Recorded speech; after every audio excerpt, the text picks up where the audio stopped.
តែអ្នកជឿទេថាស្ត្រីម្នាក់ដែលអាចក្រងខ្សែក្រវ៉ាត់ខ្មៅរហូតដល់ទៅ7ប្រភេទផ្សេងគ្នាហើយក្លាយទៅជាជើងឯកពិភពលោក5ឆ្នាំជាប់ៗគ្នា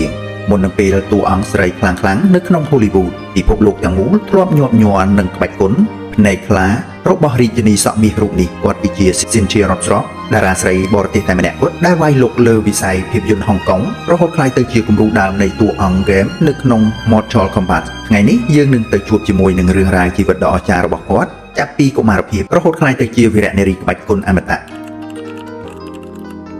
ប្រសិនបើយើងក្រឡេកទៅមើលសម័យកាលនៃភាពយន្តសកម្មភាពនៅក្នុងទសវត្សរ៍ឆ្នាំ1980និង90ឈ្មោះរបស់ Cynthia Rothrock គឺជាតារាស្រីលំដាប់កំពូលដែលមហាជនតែងតែនឹកឃើញដល់រូបគាត់ភាពលេចធ្លោរបស់នាងមិនមែនត្រឹមតែសម្រស់ឬការសម្ដែងនោះទេប៉ុន្តែគឺជាសមត្ថភាពក្បាច់គុណពិតៗ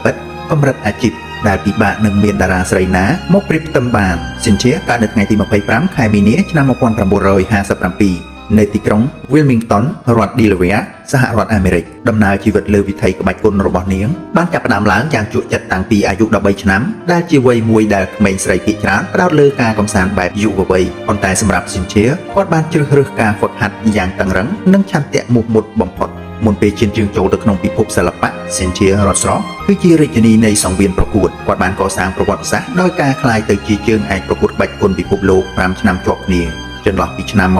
1981ដល់ឆ្នាំ1985អ្វីដែលគាត់កាន់តែអស្ចារ្យជាងនេះទៅទៀតនោះគឺគាត់ទទួលបានពានរង្វាន់ខ្សែក្រវ៉ាត់ខ្មៅរហូតដល់ទៅ7ប្រភេទផ្សេងគ្នាដែលក្នុងនោះរួមមាន Taekwondo, Taekwondo, Engel Club ឬក្បាច់ប្រញាំមន្ត្រី Wushu, Northern Styling ឬ Styling នៅពាក្យខាងជើងនិងប៉ៃលំតៅកុងហ្វូ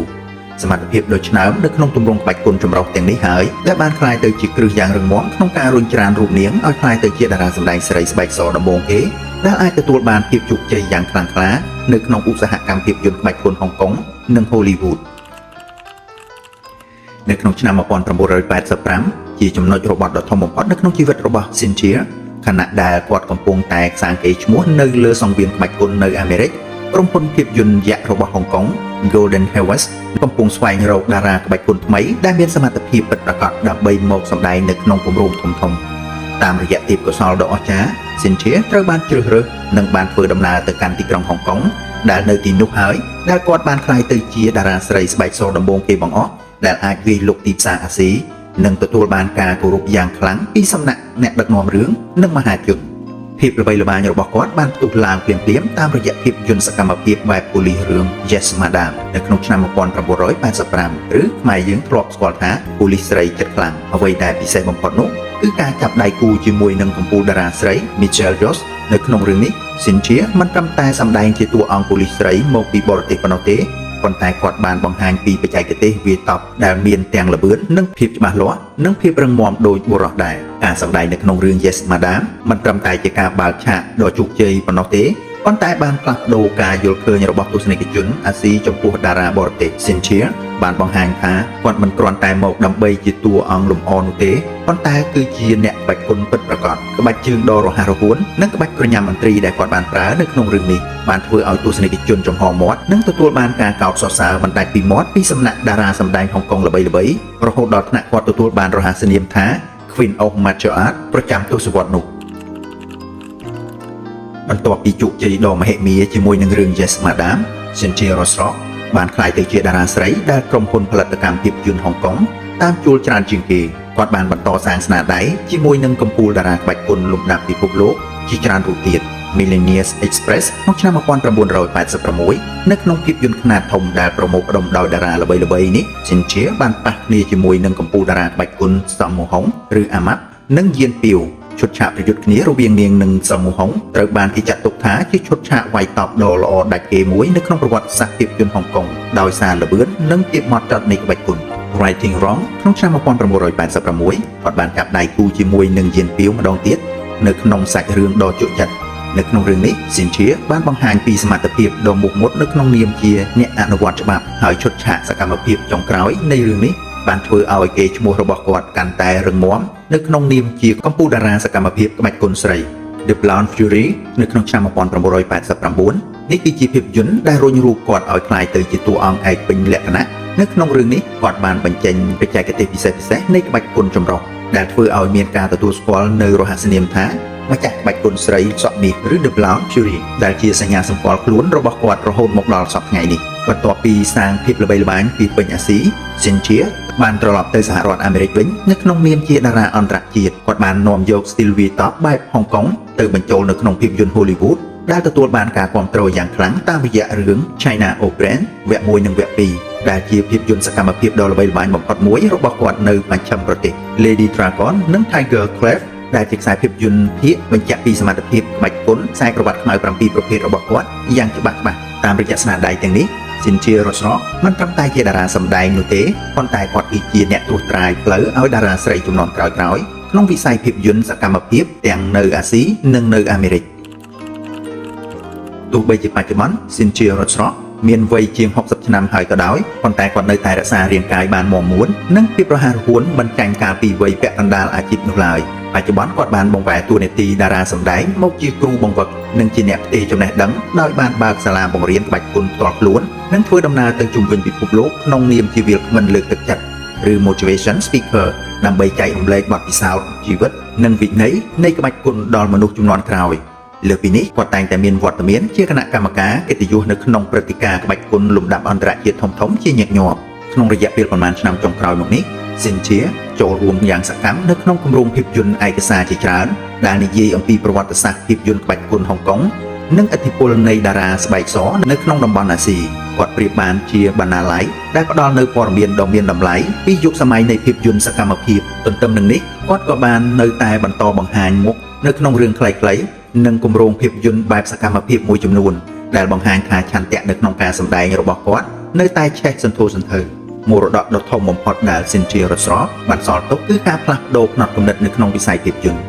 គាត់គឺជាអ្នកត្រួសត្រាយផ្លូវដ៏សំខាន់ដែលបង្ហាញថាស្ត្រីខ្លាំងមិនមែនគ្រាន់តែជាតួអង្គលម្អនៅក្នុងសាច់រឿងនោះទេប៉ុន្តែគឺជាតួអង្គដែលអាចដឹកនាំរឿងវាយតប់និងដោះស្រាយបញ្ហាដោយខ្លួនឯងបានយ៉ាងអស្ចារ្យដោយមិនបាច់ពឹងផ្អែកលើបុរសស្នាដៃនិងការតស៊ូរបស់គាត់បានក្លាយទៅជាកម្លាំងចិត្តដល់តារាសម្ដែងស្រីជំនាន់ក្រោយៗរួមទាំងអ្នកហាត់ក្បាច់គុនជានារីទូទាំងពិភពលោកឲ្យឈានជើងចូលទៅក្នុងវិស័យដែលធ្លាប់ត្រូវបានគេយល់ថាសម្រាប់តែបុរសជនជារដ្ឋស្រស់និងនៅតែជានិមិត្តរូបនៃក្បាច់គុនដែលពិភពលោកមិនអាចបំភ្លេចបាន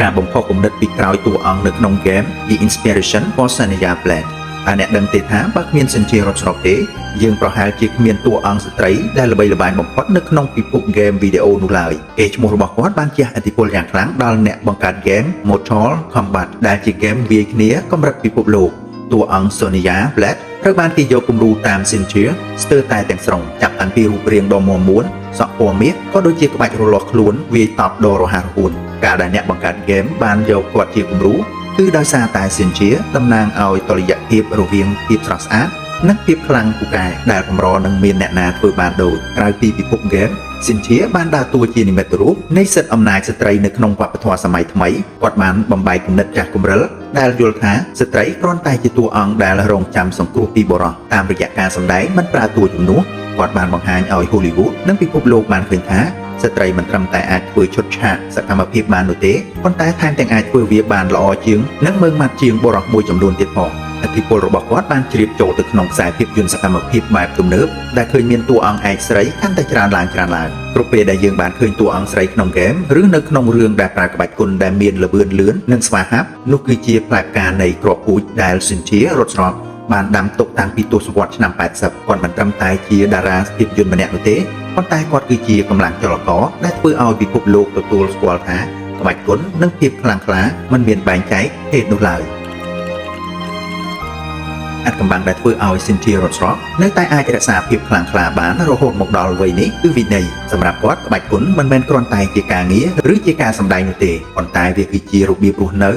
សូម្បីតែក្នុងជីវិតរស់នៅប្រចាំថ្ងៃដ៏មមាញឹកក៏ Cynthia មិនដែលបោះបង់ការហ្វឹកហាត់ឡើយគាត់តែងតែចំណាយពេលយ៉ាងហោចណាស់2 ទៅ 3 ម៉ោងនៅក្នុងមួយថ្ងៃដើម្បីពង្រឹងកម្លាំងសាច់ដុំភាពបត់បែននិងបច្ចេកទេសក្បាច់គុនឲ្យនៅតែមុតស្រួចដោយការនៅយុវវ័យការលះបង់នេះហើយដែលធ្វើឲ្យគាត់ក្លាយទៅជាតារាសកម្មភាពពិតប្រាកដដែលមិនពឹងផ្អែកលើបច្ចេកទេសកាត់តវីដេអូទោះបីជាពិភពលោកស្គាល់គាត់ថាជារាជិនីក្បាច់គុនដែលមានកាលវិភាគការងារមមាញឹកត្រូវធ្វើដំណើរជុំវិញពិភពលោកដើម្បីសម្ដែងនិងធ្វើជាវាលគ្មិនក៏ Cynthia នៅតែផ្ដល់អាទិភាពខ្ពស់បំផុតដល់គ្រួសារ គាត់គឺជាអ្នកម្ដាយដ៏គំរូនិងយកចិត្តទុកដាក់បំផុតចំពោះកូនស្រីរបស់គាត់គឺ Skylar Sophia Rothrock អ្វីដែលគួរឲ្យចាប់អារម្មណ៍នោះគឺ Skylar ក៏បានទទួលមរតកឈាមជ័រជាអ្នកក្បាច់គុនពីម្ដាយរបស់នាងផងដែរ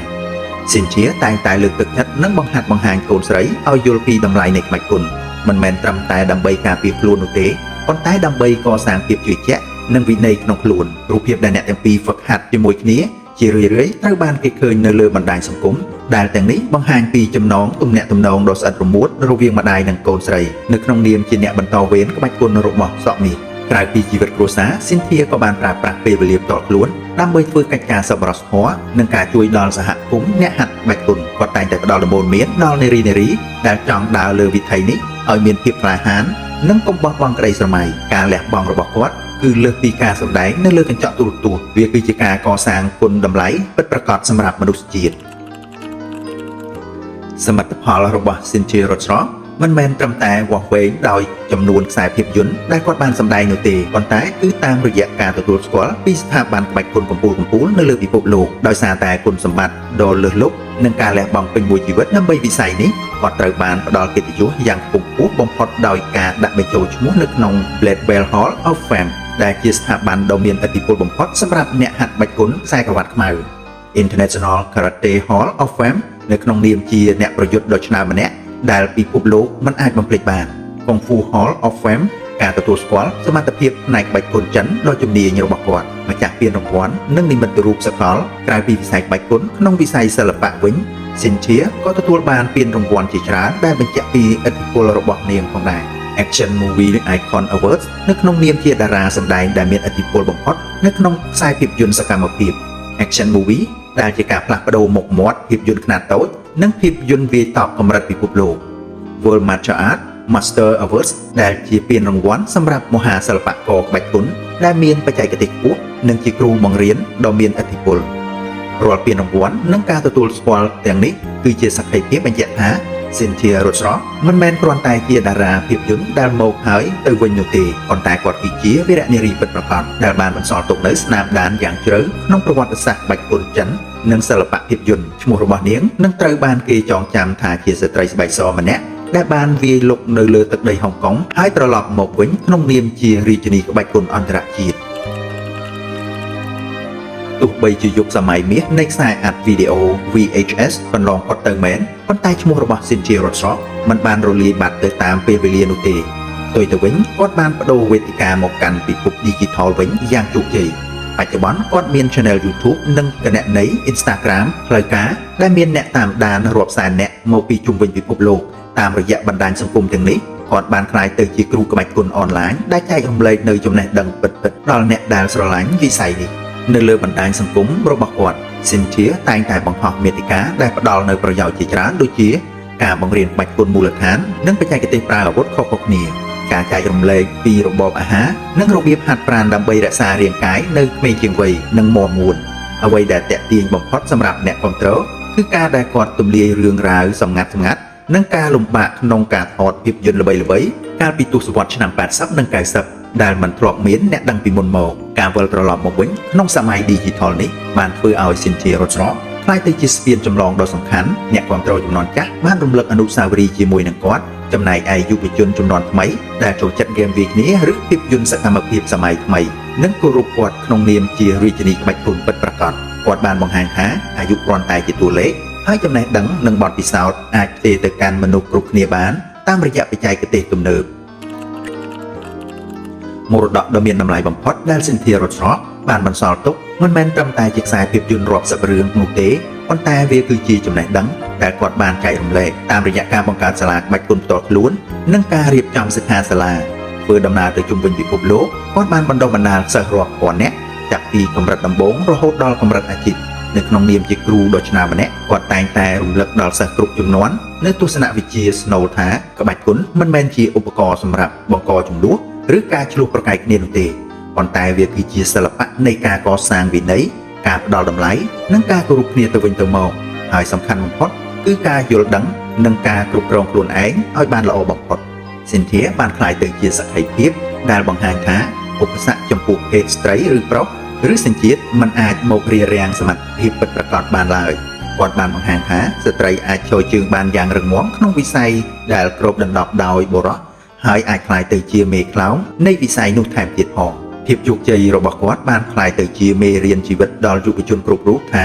ភាពជោគជ័យកើតចេញពីការហ្វឹកហាត់យ៉ាងស្វិតស្វាញនិងការមិនបោះបង់ចោលនូវក្តីស្រមៃរបស់ខ្លួនដើម្បីបញ្ចប់នូវខ្សែជីវិតនិងអាជីពដ៏អស្ចារ្យរបស់រាជិនីក្បាច់គុណរូបនេះយើងអាចដកស្រង់នៅសម្រង់សម្ដីដ៏មានឥទ្ធិពលបំផុតរបស់គាត់ដើម្បីជាការដាស់តឿនស្មារតីដល់អ្នកទស្សនាគ្រប់គ្នាថាដើម្បីទទួលបានភាពជោគជ័យពិតប្រាកដនៅក្នុងជីវិតអ្នកត្រូវតែរៀនជឿជាក់លើសមត្ថភាពខ្លួនឯងឲ្យបានមុតមាំបំផុតទោះបីជាពិភពលោកទាំងមូលឬមនុស្សនៅជុំវិញខ្លួនមិនជឿជាក់អ្នកក៏ដោយភាពជឿជាក់លើខ្លួនឯងគឺជាអាវុធដ៏មានអានុភាពបំផុតដែលគ្មាននរណាម្នាក់អាចដណ្ដើមយកពីអ្នកបានឡើយបាទខ្ញុំបាទសូមបញ្ចប់ត្រឹមប៉ុណ្ណេះអំពីខ្សែជីវិតរបស់តារាសម្ដែងស្រីគឺអ្នកនាង Cynthia Rothrock តាំងពីដើមរហូតដល់ចប់សូមខន្តីអភ័យទោសរាល់កំហុសឆ្គងដោយអចេតនាជួបគ្នានៅវីដេអូក្រោយទៀតសូមអរគុណ